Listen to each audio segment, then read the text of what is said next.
temperature is warm and the air is sweet. The time is now, so no more delay. Come on and relax. Learn some Bahamian facts. Sit back, here we go, it's a Goombay day. Goombay Kids! Welcome to Goombay Kids. I'm your host, Mara McCartney. Goombay Kids is a show about learning, interacting, and having fun. Made for kids, by kids, right here in the Bahamas. Today's show is about the 5 senses. Do you know what the 5 senses are? They are sight, sound, smell, touch, and taste. Our senses is how our body picks up information from the world around us. Right now, you're only using 2 of the 5 senses to watch this show. You can see me. Hi! And you can hear me. Hi, Goombay Kids! But you can use all of your senses right now. What can you see? I can see some beautiful white clouds in the blue sky. What can you hear? I can hear wonderful birds chirping in the trees. What can you touch? I can touch this very big and fluffy pillow. Feels so good. What can you smell? I can smell freshly cut grass. What can you taste? I can taste this cucumber. Very tasty.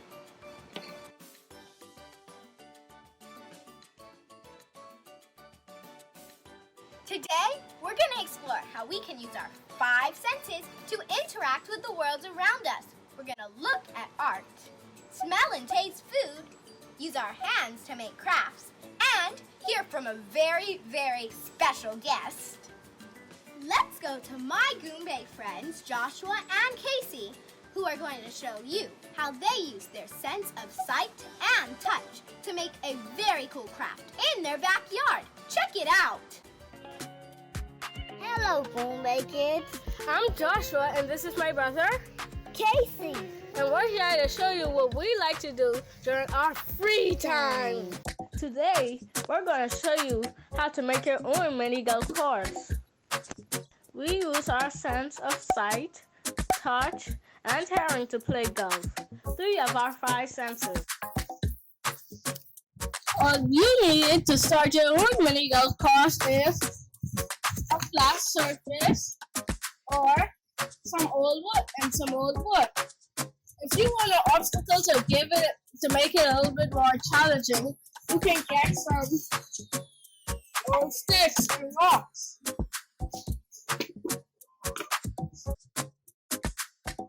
See, the obstacles in the course makes it a little bit more challenging and even more fun. Yay! I did it. Justin did it. I did it. You can make your golf course from anything. What? A whole tire on a broken down wood is fine. You don't have a golf ball like us. You can use any type of ball that can fit through your course.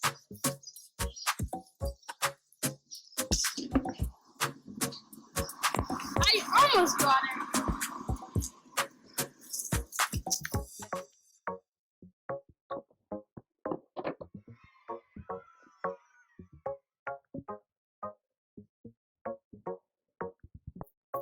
We love making new courses, especially when we come across different materials.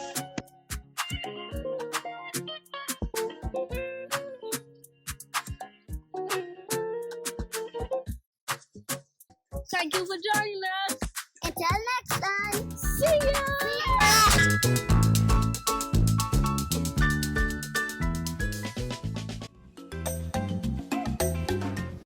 Today, we're going to be making some plantain crepes.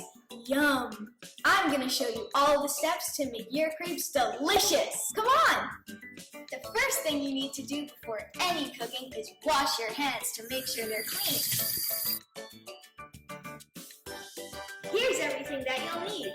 A full ripened plantain, some milk, some salt, 2 eggs, some nutmeg, a little bit of butter, and some flour. First step is to chop this plantain up. Oh, and make sure you have adult supervision when using a knife.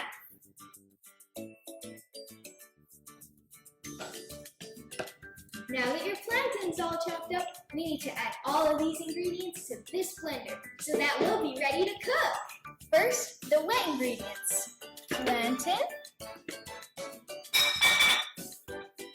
butter, 1 tablespoon, and your 2 eggs and 2 tablespoons of milk.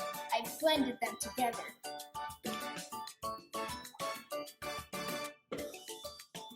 Time for the dry ingredients. 1/4 cup of flour,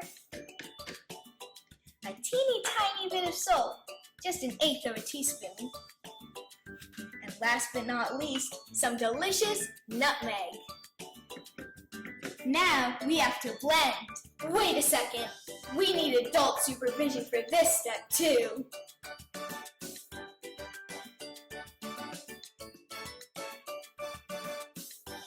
Here's what you'll need for this step. Your crepe batter, of course, a measuring cup, some cooking spray, and a spatula. And last thing, what do you need before turning on the stove?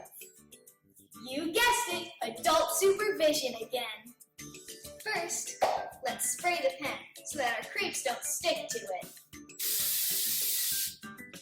Perfect! Now we're going to light the stove. I like to use a measuring cup so that all of my crepes come out evenly. Roll it like this so that the crepe expands. Flip time!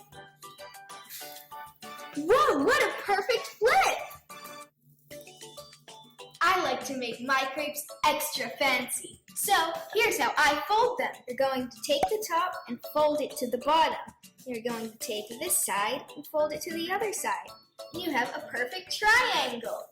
I'm going to make 3 more just like it for the perfect design. Let me tell you a few facts about plantain. Did you know that they're actually filled with vitamin A, potassium, and fiber? How cool is that? Now that my crepes are folded perfectly, it's time to decorate, which is my favorite part. Here we have raspberries, strawberries, blueberries, blackberries, powdered sugar, and chocolate drizzle to make the perfect plantain crepes. I like to start by surrounding my crepes with some raspberries and blackberries. Next up, we add the chocolate drizzle, my favorite.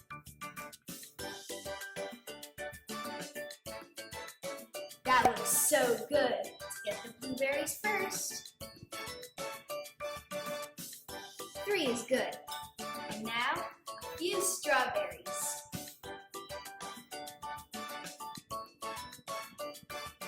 Wow, look at that presentation.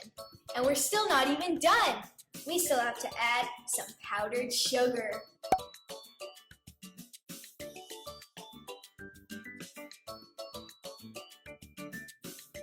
This looks so good. Get the raspberry and some chocolate, of course.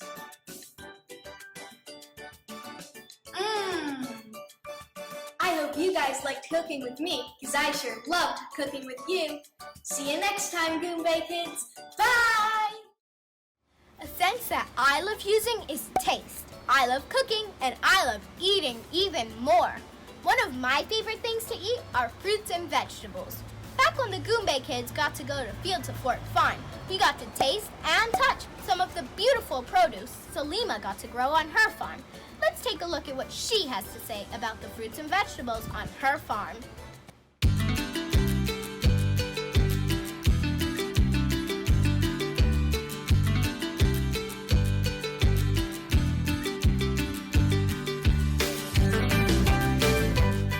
and girls, here we are in the tomato patch. Now we just came from the lettuce, right? Now what part of the plant are we eating when we eat lettuce? The leaves. The leaves! We're eating the leaves. And what about tomatoes? What part of the plant do we eat? We eat the fruit! So tomatoes are fruiting plants. Even though sometimes we refer to them as vegetables, they're really fruits. And who knows why? Just tell me. Because they have seeds, and all fruits have seeds. So if you can find a red tomato, I'll allow you to pick it and eat it. Everybody find a red tomato.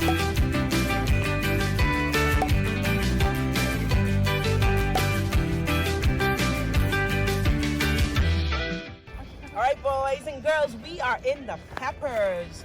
Now, I see lots of flowers, right? Do you see any baby green peppers? Yes! And then, so they start with the flowers, then they become small green peppers, and then they ripen to this. So why don't you try these? These are really sweet. You can pick a red one and try it. I still have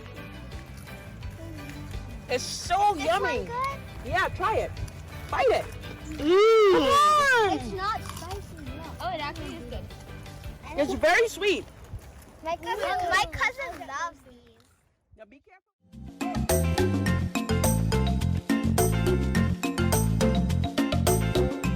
Hi, Goombay kids. My name is Danae, and these are my brothers Caden and Camden. And today, we are going to share some safety tips with you on what to do in an emergency.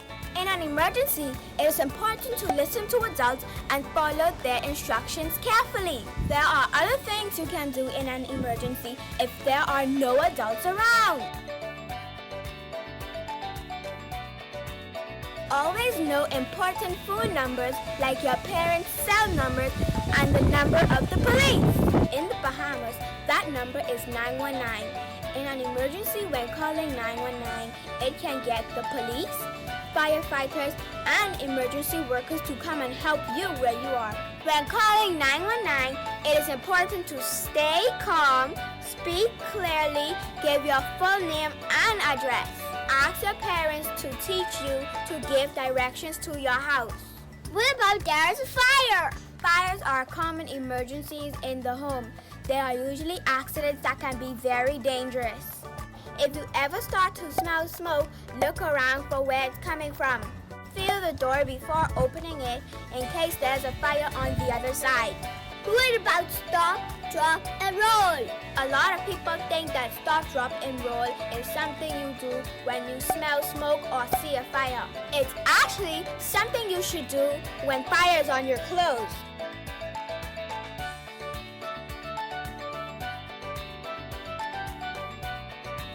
What if you're not on fire? It's still good to stay low to the ground where there's less smoke. Smoke rises, so it will be easier for you to breathe if you stay low. Then call 919. That's a good idea, but the most important thing to do is get out of the house. Once you're outside, use your cell phone or ask your neighbor to call 919. Thanks for listening to our safety tips. It's always good to stay safe. See you next time, Goombay kids! We're now thrilled to welcome a well-respected Bahamian artist, Mr. Alan Pacino Wallace. Thank you so much for joining us, Alan. Hello, Mara. Hello, Goombay kids. I'm so happy to be sharing my artwork with you.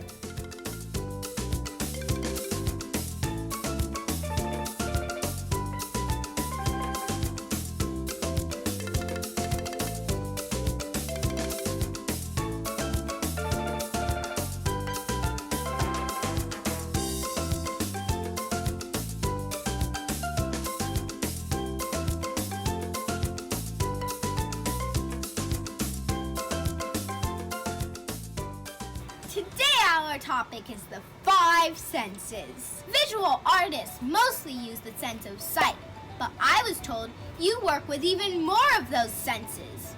Can you tell us a little bit about your work and how you work with the 5 senses? Mostly my live art. Like I've done works at parties and stuff like that, but with music playing, I have to create something along with the music. I've worked along with a chef at parties and stuff like that too. There was one at Bahamian where he created like these large pieces of chocolate. you know, and I had to do some work with the chocolate on the top of the stuff that he made, you know what I mean? So that was really cool. And at the end of the night, you know, the guests get to taste it, you know what I mean? They get to eat the artwork. So that was fun. It definitely the touch element, like when I do like my salt art or coffee art or whatever type of material, dirt art, you know, it depends heavily on my fingers and what I feel the artwork out to be. Wow, you really make art with all of the senses. I didn't know you could taste art. What made you get interested in art? And what made you wanted to do it for a living? I fell in love with art at a very, very early age. I would have to say probably like around the same age my daughter is now. My daughter is 2 years and a half right now. I used to be at my uncle's table watching him draw all the time too, in the same way she does now. You really knew what you wanted to do at a very young age. So, you do a lot of murals, many of which can be seen all around Nassau. Can you tell us a little bit about your artwork? Oh yeah, sure. I did a lot of murals downtown, in restaurants and stuff like that. A church downtown as well. You know, churches around the island, parks around the island. Just about every corner somewhere, you know what I mean? I have a lot of artwork around. I love the way you draw eyes. They're so expressive. I'll keep an eye out for your murals around Nassau. You have a daughter who loves to do art with you. How can kids like me and the rest of the Goombay kids get into art? Yeah, my daughter, she loves art, man. Just like me, just like most kids too. I think kids get it right when it comes to creativity because it's all about experimenting, it's all about being curious and trying to figure things out. I think we start off as artists. It must be such a great feeling when you create something extraordinary. Finally, Alan, if you could go back in time and visit 9-year-old Alan, what would you tell him? That is a great question, Mara.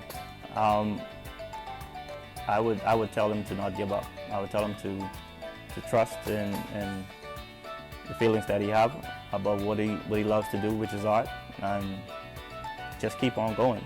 That's so inspiring, Alan. It's good to remember that you always have support. Thank you so much for joining us on Goombay Kids. I hope we can see you back here again. Oh, thank you for having me, man. This was fun.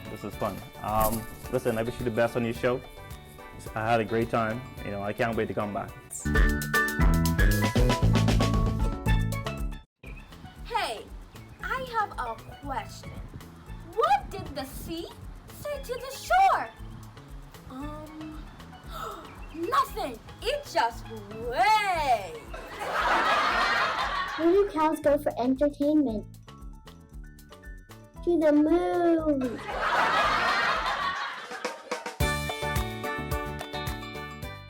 Hi everyone, my name is Elizabeth, and today I'll be sharing some facts with you about the largest island in the Bahamas, Andros. Andros is the home of my father's family. My great-grandmother on my dad's side, Beatrice Colleen Hepburn, lived in Mangrove Key on the southern half of Andros. Andros may be the largest of our islands, but is very sparsely populated. This means that even though there's lots of space, there aren't very many people living there. This is because a lot of Andros is covered in mangrove forest and salty marshes. Here are some facts about Andros. Andros has 2 nicknames, the Sleeping Giant and the Big Yard. This is of course because of the island size. Did you know Andros is bigger than all the other islands put together? Andros has the 6th longest barrier reef in the world.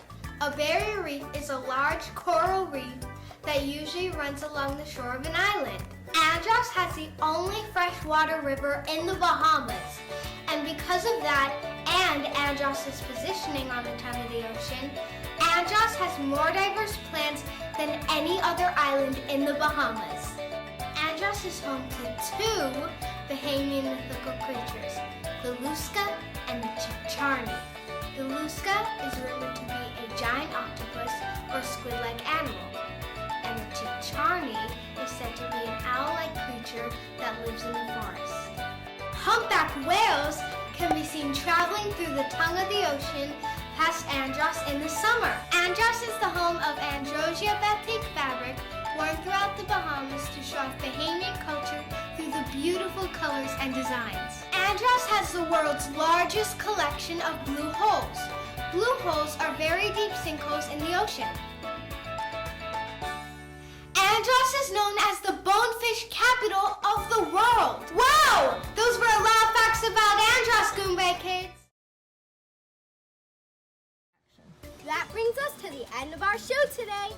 We used all our 5 senses to explore art, food, fun, and even Andros.